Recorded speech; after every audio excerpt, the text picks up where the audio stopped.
Gender salute. Salame. Chess. Good. Baju. Chess.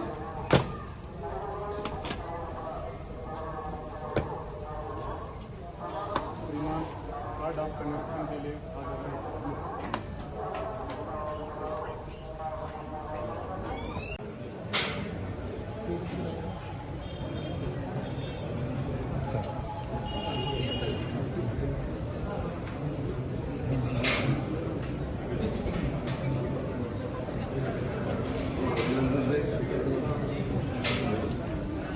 Vijay Vijay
శ్రీనివాసాయ కామితార్థప్రదాయనే కైవల్యానందరూపాయ శ్రీగణేశాయ మంగళం.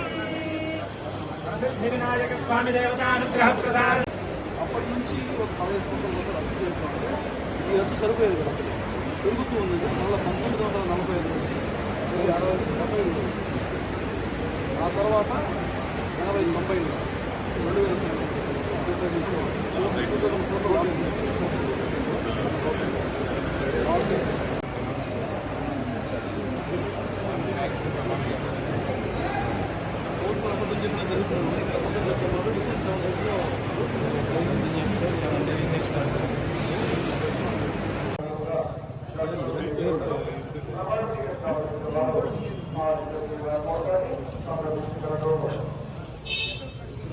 నక్షత్ర వనం ఇంకో రాష్ట్రం ఏ రాశి వాళ్ళు ఆ చెట్టు దగ్గర మోక్షాలు ఏ రాష్ట్రానికి నేను స్పీకర్గా ప్రమాణ స్వీకారం చేసిన తర్వాత మొట్టమొదటిసారిగా తిరుపతి వెంకన్న స్వామి దర్శనం కోసం రావడం జరిగింది. తర్వాత అమ్మవారి పద్మావతి అమ్మవారిని కూడా దర్శనం చేసుకొని మరి మన ఇక్కడ టెంపుల్కి రావాలని చెప్పి ఆలోచించి రోజు వచ్చాం. నాకు ఈ టెంపుల్ చాలాసార్లు వచ్చాను ఇంతకుముందు. స్పీకర్గా మొట్టమొదటి మళ్ళీ ఫస్ట్ టైం రావడం జరిగింది. స్వామి ఆశీర్వాదం తీసుకున్నాను. స్వామివారిని నేను కోరింది ఏంటంటే, గత 5 సంవత్సరాల్లో కొంతమంది దోపిడీదారులు అనండి ఏమని అనుకోండి, రాష్ట్రాన్ని సర్వనాశనం జరిగిన సంగతి మనకు తెలుసు. విచ్చలవిడి దోపిడీ జరిగింది. రాష్ట్రం అన్ని రంగాల్లో కూడా నష్టపోయిన సంగతి మనం అందరూ చూసాం. మొన్న ఎలక్షన్లో ప్రజలు మంచి తీర్పు ఇచ్చారు. రాష్ట్ర భవిష్యత్తును దృష్టిలో పెట్టుకొని ఓటింగ్ జరిగింది. మళ్ళీ ఒక కష్టపడి పనిచేసే నాయకుడికి అవకాశం ఇచ్చారు. అందుకే నేను ఏమన్నానంటే, ఇవాళ భగవంతుని 3 టెంపుల్స్ కలిసినప్పుడు ఈ రాష్ట్ర భవిష్యత్తుని దృష్టిలో పెట్టుకొని ఆ రోజు వెంకటేశ్వర స్వామిని కానీ, పద్మావతి అమ్మవారిని కానీ, ఇలాగా మన వినాయక స్వామిని కానీ ఈ రాష్ట్రానికి ఆశీర్వాదం ఇవ్వాలి. నష్టపోయిన ఈ రాష్ట్రానికి ఒక భవిష్యత్తుని కల్పించమని, ఒక మాటను నమ్మి రాష్ట్ర భవిష్యత్తు కోసం ఓటేసిన ప్రజలకి ఒక భరోసా కల్పించమని చెప్పి భగవంతుని నేను కోరుకోవడం జరిగింది. ఎందుకంటే మనం చూసాం, నిన్నే ఆగస్టు 15 జరిగింది. మనంతా కూడా పండగ చేసుకున్నాం స్వతంత్ర దినోత్సవాన్ని. 78 సంవత్సరాలు అయిపోయింది స్వతంత్రం వచ్చి. ఆ రోజు దేశ స్వతంత్రం కోసం ఎంతో మంది మహానుభావులు ప్రాణత్యాగం చేశారు. త్యాగం వేరు, ప్రాణత్యాగం వేరు. ప్రాణత్యాగం చేశారు. అంటే నేనేమంటానంటే, ఇప్పటికీ కొంతమంది మాట్లాడుతుంటారు, ఏం చేశారు, ఏం జరిగింది, 78 సంవత్సరాలు అయింది, ఏం జరిగిందంటే జరిగింది, జరగకపోవడం లేదు. ఆ రోజు పెద్దలు యోచించి ఇచ్చారని మనకి స్వతంత్రాన్ని, మనకు మాట ఇచ్చారు, నేను ప్రాణత్యాగం చేసేది సరే మీకు స్వతంత్రాన్ని ఇస్తానని. ఆ మాట నిలబెట్టుకున్నారు. వాళ్ళు ప్రాణాలు కూడా ఇచ్చారు. వాళ్ళు ప్రాణత్యాగం వల్ల స్వాతంత్రం వచ్చి 78 సంవత్సరాలు అయింది. చాలా రంగాల్లో ఇంప్రూవ్ అయ్యాం, కాదనట్లేదు. అయితే నేనేమంటానంటే, ఆ పెద్దలందరూ కూడా ప్రాణత్యాగం చేసి స్వాతంత్రాన్ని మనకు ఇచ్చారు. ఇచ్చి వాళ్ళు వెళ్ళిపోయారు. ఇప్పుడు మన బాధ్యత ఏంటి? వాళ్ళ త్యాగాన్ని మట్టిపాలు చేయడమా, వాళ్ళ త్యాగాన్ని నాశనం చేయడమా? వాళ్ళు మనకి ఇచ్చినటువంటి బహుమతిని ఇంకా మెరుగుపరిచి ఈ రాష్ట్ర భవిష్యత్తుని ముందుకు తీసుకెళ్లి అన్ని రంగాల్లో కూడా అభివృద్ధి చేసి మన ప్రాంతాన్ని అభివృద్ధి కోసం కృషి చేయాలన్నది నా భావన. ఇవాళ ఉంది, ప్రధానమంత్రి గారు ఉన్నారు. ఆ రోజు పివి నరసింహరావు గారి టైంలో కానీ వీళ్ళంతా కూడా అభివృద్ధి జరగలేదనడం జరిగింది. ఇంకా జరగవలసిన అవసరం ఉంది.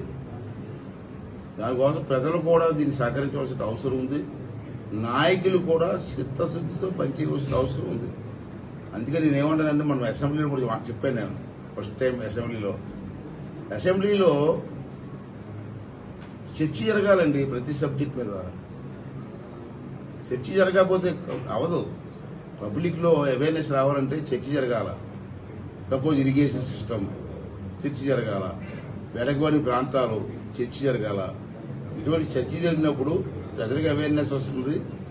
నాయకులకు కూడా మనం ఎక్కడ ఉన్నాం, మనం ఏం చేయాలి, మన టార్గెట్ ఏంటో అర్థమవుతుంది. అంటే అసెంబ్లీలో కూడా నేను అందరినీ ఎమ్మెల్యేలు అందరినీ కోరుతున్నాను. ఆ పార్టీ ఈ పార్టీ ఏ పార్టీ వాళ్ళకైనా యాజ్ అ స్పీకర్కైనా అవకాశం ఇస్తా. కొంతమంది నందేస్తారు, బయట వింటున్నాను, పేపర్లో చూస్తున్నాను, స్పీకర్ గారు మాకు అవకాశం ఇస్తారా అని. ఇదిగో అది మీ రైట్, అది ఎమ్మెల్యేగా మీ రైట్ ఉంది, మాట్లాడే హక్కు మీకు ఉంది. అందరికీ అవకాశం ఇస్తాను, అనుమానం లేదు. కానీ సభా సాంప్రదాయాల్ని, సభా గౌరవాన్ని నిలబెట్టవలసిన అవసరం మీకుంది.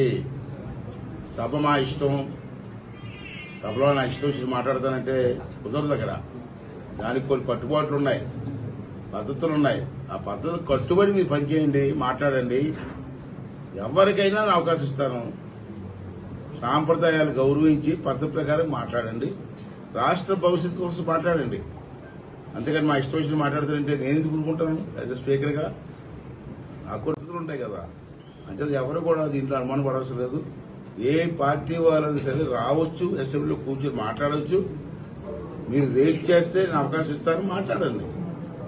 దాంట్లో అనుమానం పట్టుకోవాల్సిన అవసరం లేదని చెప్పి సందర్భం చేస్తూ, ఆ భగవంతు దయ వల్ల ఈ రాష్ట్రం బాగుపడాలా. ఈవేళ ముఖ్యంగా రాజధాని లేని రాష్ట్రం అయిపోయింది. ఈవేళ భగవంతు దయ వల్ల త్వరలోనే మన రాజధాని నిర్మాణం పూర్తవ్వాలా. దేశంలోనే నెంబర్ 1 రాజధానిగా పైకి రావాలి. రెండోది పోలవరం కానీ వస్తే మన రాష్ట్రానికి చాలా పెద్ద భవిష్యత్తు వస్తుంది. కొన్ని లక్షల ఎకరాలు సాగులోకి వస్తుంది. అంతేకాని తాగడానికి మంచిది దొరుకుతుంది అన్ని రాష్ట్రాలు, ఎన్నో గ్రామాలకి. అంతేకాని కరెంటు ఉత్పత్తి జరుగుతుంది. 3 ప్రయోజనాలు ఉంటాయి.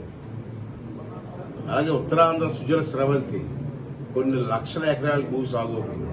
అంచేత ముందుగా ఆ భగవంతుడి ఆశీర్వాదంతో, స్వామివారి ఆశీర్వాదంతో 3 కార్యక్రమాలు త్వరగా పూర్తి చేసుకుని రాష్ట్ర భవిష్యత్తు పూర్తి చేయవలసిన బాధ్యత అందరి మీద ఉంది. దానికోసం మా నాయకులు పెద్ద రాష్ట్రంలో ఉన్న అందరి నాయకులకు కూడా ఆ స్వామివారి ఆశీర్వాదం ఇచ్చి, బలాన్ని ఇచ్చి, శక్తినిచ్చి రాష్ట్రాన్ని కాపాడే శక్తిని ఇమ్మని చెప్పి మరి భగవంతుని కోరుకోవడం జరిగిందని చెప్పి సచివాలయాలు ఉంటాయా, తీసేస్తారు సార్? అది కాంట్రవర్సీకి వచ్చి సార్. మీరు ఇందాక చెప్పారు సార్, చర్చ జరగాలనేసి. చర్చ జరగాలంటే ప్రతిపక్షం రావాలి కదా సార్. ఇప్పుడు వైసీపీ వాళ్ళంతా రావడం లేదు సార్. రాకపోతే మనం చేస్తాం. ఆ ఓటేసి ప్రజలు అడగాల, ఏం బాబు నీకు ఓటేసి అసెంబ్లీకి వెళ్ళరా అంటే ఓట్లని తిరుగుతున్నావు ఏంటి, వీళ్ళు అసెంబ్లీ కూర్చొని మాట్లాడేది చెప్పి ప్రజలు అడగాల. అంతే కదమ్మా. సార్ కోర్టుని ఆశ్రయించారు, దాని మీద మీ ప్రభుత్వం తరఫున మీరు ఎలాంటి ఏ కోర్టు ఏం ఆశించారు? ఆశ్రయించారంట.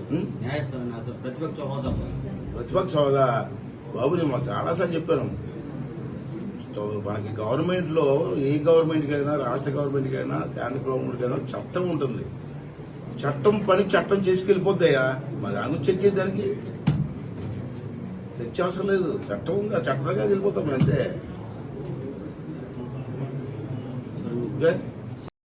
సహకారం ఇది మొదటి నుంచి చిత్తూరు జిల్లా పూర్వం నుంచి కూడా ఈ జిల్లాలో ఉన్నటువంటి ఒక ప్రసిద్ధి అయినటువంటి టెంపుల్ ఇది. నేను చదువుకున్నప్పటి నుంచి కూడా విన్నాను. నేను ఇంటర్మీడియట్ చదువుకున్నప్పటి నుంచి కూడా దీని గురించి వింటూనే ఉంటాం మేము. నేను కూడా మామూలుగా చాలా 10 సార్లు వచ్చాను నేను టెంపుల్కి. అప్పుడు నేను ఎవరో తెలియదు కాబట్టి తిరిగిపోవచ్చు. కానీ చాలా నేను ఎమ్మెల్యేగా ఉన్నప్పుడు, మంత్రిగా ఉన్నప్పుడు కూడా వచ్చాను.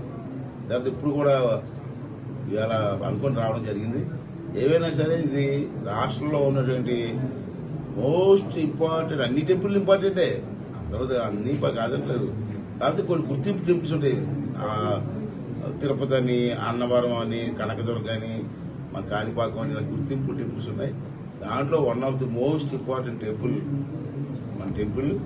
ఇది ప్రసిద్ధి చెందాలి. ఇప్పటికీ ప్రసిద్ధి చెందింది. ఎక్కడ శ్రీకాకుళం, ఏలగిరి, మారుమూల, అక్కడ ఉన్న ఒరిస్సా రాష్ట్రాలంటే దీని గురించి మాట్లాడుకుంటాం.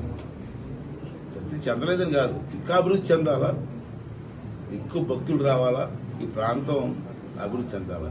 ఇదేంటంటే టెంపుల్స్ వల్ల కూడా ప్రాంతాలు అభివృద్ధి చెందేయండి. టెంపుల్ టూరిజం అంటారు దాన్నే. టెంపుల్ టూరిజం అంటాం. మామూలు టూరిజం అంటే టెంపుల్ టూరిజం అంటాం. ఎందుకంటే టెంపుల్స్ వాళ్ళు కూడా అభివృద్ధి చెంది.